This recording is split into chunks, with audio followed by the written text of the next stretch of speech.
नमस्कार. मी मुस्ताक शेख, उपशिक्षक, महात्मा गांधी विद्यालय, उरळी कांचन.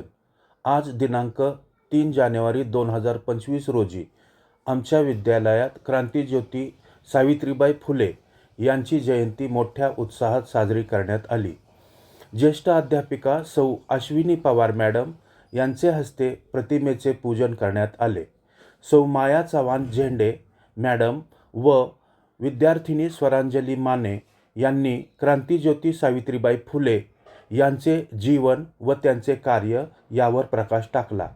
उपप्रमुख श्री विलास काशीद यांनी स्त्री शिक्षणाचे महत्त्व विशद केले.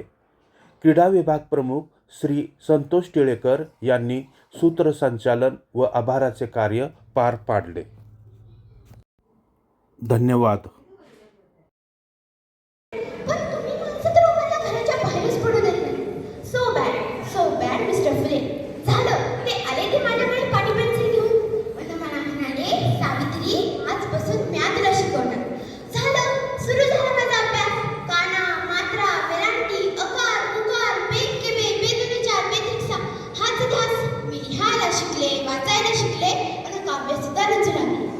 अशातच 1 जानेवारी 1848ला पुण्यातील बडेवाड्यात आम्ही मुलींची पहिली शाळा सुरू केली.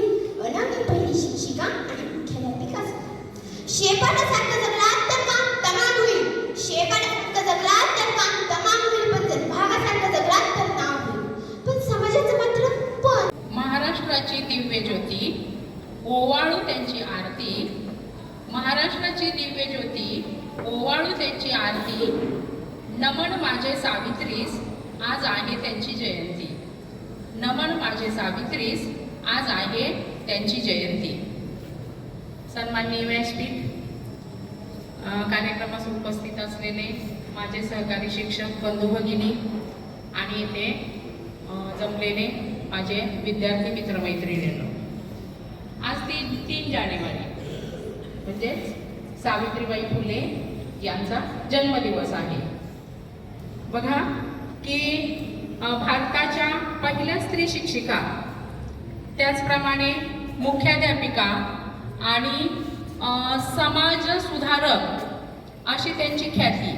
अशा ह्या सावित्रीबाई फुले, त्यांचा जन्म 3 जानेवारी 1831 रोजी सातारा जिल्ह्यातील नायगाव या ठिकाणी झाला. सातारा जिल्ह्यातील खंडाळा तालुक्यातील नायगाव या ठिकाणी त्यांचा जन्म झालेला आहे. मग बघा की त्यांचे वडील जे आहेत, त्यांच्या वडिलांचं नाव खंडोजी नेवशे पाटील आणि आईचं नाव होतं सत्यवती. सावित्रीबाई फुले या त्यांच्या घरातील पहिलं अपत्य, त्यामुळं दिसायलाही देखण्या आणि एक हुशार अशा त्या होत्या. पहिलंच अपत्य होतं, लाडाच्या होत्या. त्याच्यानंतरचे त्यांचे 3 भाऊ असं त्यांचं कुटुंब होतं, आई वडील आणि 3 भाऊ आणि त्या. बघा, लहानपणापासूनच त्यांच्या मनावर संस्काराची व इतिहासाची परंपरा लाभलेली होती. या संस्काराची आणि इतिहासाची परंपरा लाभलेल्या या सावित्रीबाई त्या घरामध्ये वाढत होत्या. जसं मुलाचे पाय पाळण्यात दिसतात, त्याप्रमाणे सावित्रीबाईंचे जे काही गुण आहेत त्यांच्या अंगचे, ते लहानपणापासूनच दिसायला लागले. पतीपाशी शिकली, मुलींसाठी पहिली शाळा तुम्ही हो काढिली. मुलींसाठी पहिली शाळा तुम्ही हो काढिली. दुसरी माझी ओवी ग तुझ्या या धैर्याला, दगड गोटे खाऊनी चालविली तू शाळा. दगड गोटे खाऊनी चालविली तू शाळा. घराबाहेर काढले गुंडांनी अडविले, धीराने तोंड दिले सगळ्या त्रासाला.